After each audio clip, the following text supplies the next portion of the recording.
Hello friends, welcome back to my channel. कैसे हैं आप सब लोग? तो उम्मीद करती हूँ आप लोग सब ठीक होंगे। सो फ्रेंड्स, आप लोगों को पता है कि हम लोग गाज़ियाबाद से आर्यन को यहाँ ले आए थे मेरठ कुछ दिनों के लिए। तो यहाँ पे वैसे वो काफ़ी मस्ती कर रहा है, काफ़ी इन्जॉय करता है। और हाँ, उसे घर की याद तो आती है, वो तो ऑब्वियस सी बात है। लेकिन यहाँ पे भी उसका टाइम कटता है और उससे ज़्यादा अच्छा मेरा टाइम कटता है, क्योंकि पहले मैं काफ़ी बोर होती थी और मतलब समय काटना मुझे भारी हो जाता था। लेकिन अब वो है तो समय का पता ही नहीं चलता कि कब निकल जाता है। तो फिलहाल सुबह हो रही है और वो लेट ही सोता है और लेट ही उठता है। तो मैं दिखाती हूँ ये दोनों क्या कर रहे हैं। तो देखिए, अभी आर्यन और इसके चाचू सोए हुए हैं और आलू को देखो कितने आराम से सोया हुआ है, उसे कुछ खबर नहीं है। और रात को रोज़ मुझसे स्टोरी सुन के सोता है, नहीं तो वो सोता नहीं है जल्दी से। तो फ्रेंड्स, अभी तो ये दोनों सो रहे हैं और आपने देखा ना कि सर्दी हो चाहे गर्मी हो, आर्यन कभी भी कपड़ा कंबल वगैरह कुछ नहीं ओढ़ता है। वो तो बस क्या बोलते हैं, थोड़ा बहुत मतलब ओढ़ता है। और नहीं तो उसे इतनी गर्मी लगती है और इस चीज़ से तो भाभी भी परेशान रहती हैं कि वो बिल्कुल भी मतलब खुद तो रहता ही है बिना कपड़े के, बिना कंबल वगैरह के, और जो उसके साथ में सोता है ना उसे भी ऐसे रखता है। तो रात में थोड़ी बहुत वो करता है दिक्कत। लेकिन आज मैं सोच रही हूँ कि आपके साथ मैं वो शेयर करूँ कि कैसे, मतलब अब उसे उठाऊँगी मैं थोड़ी देर बाद या वो खुद ही उठ जाएगा। फिर मैं उसका नाश्ता वगैरह दूंगी, थोड़ी बहुत देर उसे पढ़ाऊँगी और फिर थोड़ा बहुत गेम तो वो ज़रूर खेलेगा, क्योंकि उसे पसंद है गेम खेलना लैपटॉप में।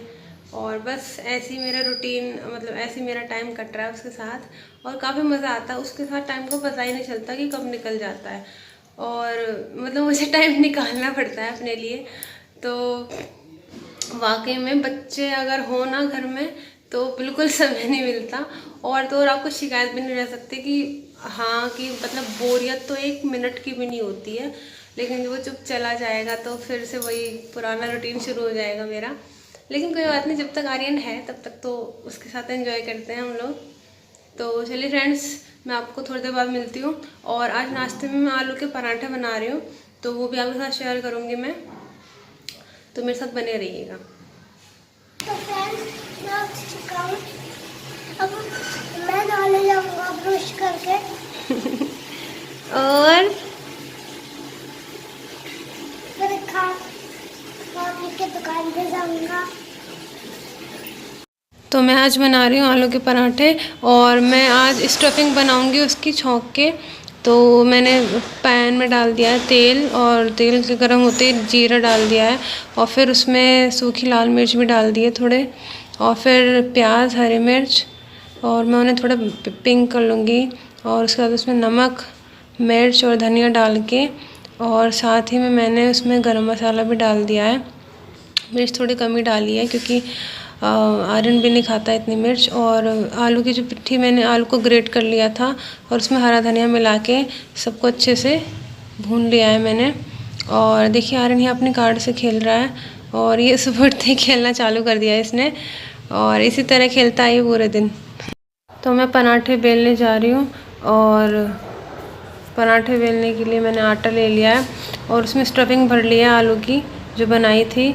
और बस इसे गोल गोल मोड़ के फटाफट से पराठे बना लूँगी। और पिट्ठी काफ़ी अच्छी थी आलू की, तो पराठे फट नहीं रहे थे और बहुत अच्छे से बिल भी जा रहे थे। बस गरम तवे पे मैंने पराठा डाल दिया है। और पहला पराठा या रोटी जो भी होती है, थोड़ी सी वो वैसे हो जाती है, मतलब उस पर थोड़े से दाग आ जाते हैं वैसे। लेकिन जो बाकी के पराठे बने थे काफ़ी अच्छे बने थे। मेरे पराठे बन चुके हैं। इसी तरह मैंने सारे पराठे बना के तैयार कर लिए थे। और इनको दुकान भेजने के बाद और पराठे वराठे बनाने के बाद सबसे पहले मैंने आर्यन को नहला के तैयार किया और काफ़ी खुश है। मैं इसकी पाउडर लगा रही हूँ। पानी वानी तो इसने खुद ही पूछ लिया था और इसे शर्म आ रही थी, इसलिए तौलिया पकड़ा हुआ था इसने। तो निक्कर पहनाने के लिए मैं इसके सामने आ गई थी कैमरे के, और उसके बाद मैंने इसे दिखाया, देखिए डांस, इसका डांस देखिए। और फिर उसके बाद मैंने इसके तेल लगा दिए बालों में और कंघी कर दी है। उसके बाद आर्यन को खाना दूंगी मैं पराठे। तो मैं इतने खाना लेने गई तो आर्यन जी आराम फरमा रहे थे, पता नहीं क्या कर रहा है।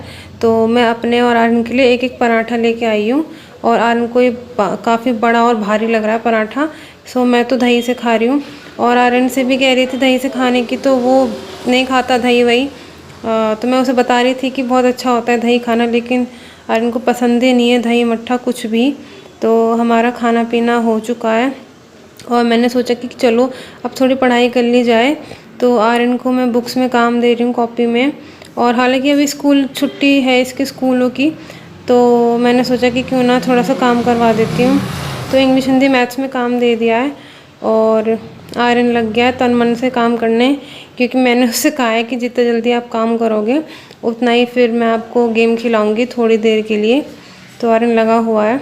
मैंने सोचा कि चलो इतने वो काम कर रहा है, मैं अपने बर्तन मांज लेती हूँ। ज़्यादा हो गए थे सुबह के बर्तन काफ़ी, तो बर्तन धुलने के बाद मैं जो मशीन में कपड़े डाले थे वो निचोड़ के मशीन में से कपड़े निकाल रही हूँ। और अब मुझे इन्हें अभी पानी में निकाल के ड्रायर करके डाल के भी आना है छत पे। तो इतने आवाज़ आई आर्यन की कि चाची काम हो गया है। तो मैंने ये संगवा दी इसकी कॉपी वगैरह और उसे लैपटॉप दे दिया थोड़ी देर के लिए गेम खेलने के लिए। सो वो लग गया गेम खेलने। तो जब तक आरू पढ़ रहा है इतने मैंने अपने राजमा डाल दिया है कुकर में उबलने के लिए, जो मैंने पहले भिगो के रखे हुए थे। और उसमें आलू भी डाल दिया क्योंकि मुझे राजमा कम लग रहा था, तो आलू डालूंगी मैं राजमा में। और मैंने डाल दिया थोड़ा सा पानी, नमक, हल्दी, ये सब डाल के मैं कुकर को गैस पे बंद करके रख दूँगी। और उसके बाद मैं इसे छौंकने की तैयारी करूँगी जब ये गल जाएगा। तो मैंने गैस पे रख दिया है कुकर और मैंने फिर कुकर खोल के देखा तो राजमा काफ़ी अच्छे से गल चुका था। और फिर मैंने इसे छौंकने के लिए कढ़ाई रख दी है गैस पे और उसमें तेल डाल दिया है। तेल के गर्म होते ही उसमें लाल मिर्ची, सूखी लाल मिर्ची, जीरा, हींग, ये सब डाल दिया है। तेल काफ़ी गर्म था, काफ़ी भाप निकल रही थी। और उसके साथ मैंने डाल दी प्याज, तो इन्हें अच्छे से भून लूँगी मैं। प्याज के भुनने के बाद मैंने इसमें साबुत मसाले और अदरक लहसुन कूट के भी डाल दिए हैं, उससे फ्लेवर बहुत अच्छा आ जाता है फ्रेंड्स। और साथ में मैंने डाल दिए टमाटर जो मैंने घिसे थे कद्दूकस में। और फिर उसमें डाल दिया नमक, हल्दी, मिर्ची पाउडर और धनिया पाउडर, और इन्हें भी अच्छे से भून लूँगी। और उसके बाद मैंने इसमें उबले आलू डाल दिए हैं, तो ये अच्छे से कोट हो जाएंगे। तो इधर मैंने दूसरी गैस पे कुकर रख दिया है चावलों के लिए और उसमें घी, जीरा और साथ में तेज़पत्ता डाल दिया है। और इसमें मैंने डाल दिए हैं भिगोए हुए चावल जो मैंने पहले भी भिगो दिए थे पानी में आधे घंटे के लिए। और उसके बाद मैंने इसमें पानी डाल दिया है और साथ ही नमक डाल के कुकर को बंद करके गैस पे रख दिया है। एक सीटी आने के बाद मैं इसे आँच को मंदी कर दूँगी। तो इधर मेरे आलू भी हो चुके थे। फिर मैंने इसमें उबला हुआ राजमा डाल दिया है। और जब तक ये इसमें एक उबाल आएगा उसके बाद मैं इसकी आंच कम कर दूंगी। और बस इसमें उबाल आने वाला है फ्रेंड्स। तो उसमें मैंने धनिया डाल दिया और यहाँ इनकी प्लेट भी लगा दी है मैंने। तो उसमें सब्ज़ी, चावल और खीरा, मट्ठा और रोटी रखी है। तो ये रोटी ज़रूर खाते हैं चावलों के साथ। तो यहाँ देखिए ये दोनों वेट कर रहे हैं खाने का, तो मैंने दोनों को ही खाना दे दिया है और ये लोग खाना शुरू कर दिया है इन्होंने। और बस अब मैं भी खाना खाने के लिए जा रही हूँ। सो फ्रेंड्स, यही था मेरा आज का व्लॉग जो मैंने आरू के साथ मिलके बनाया। सो दोपहर हो गई है और खाना पीना ये लोग खा रहे हैं और अब मैं भी खाऊंगी, काफ़ी भूख लगी है। और बस पापा जी का हम लोग भेज देंगे। और फ्रेंड्स, अगर आपको आज का ये व्लॉग पसंद आया हो तो प्लीज़ इस वीडियो को लाइक करें और सब्सक्राइब करें हमारे चैनल को। सो मिलूंगी मैं आपसे नेक्स्ट वीडियो में, तब तक के लिए बाय बाय।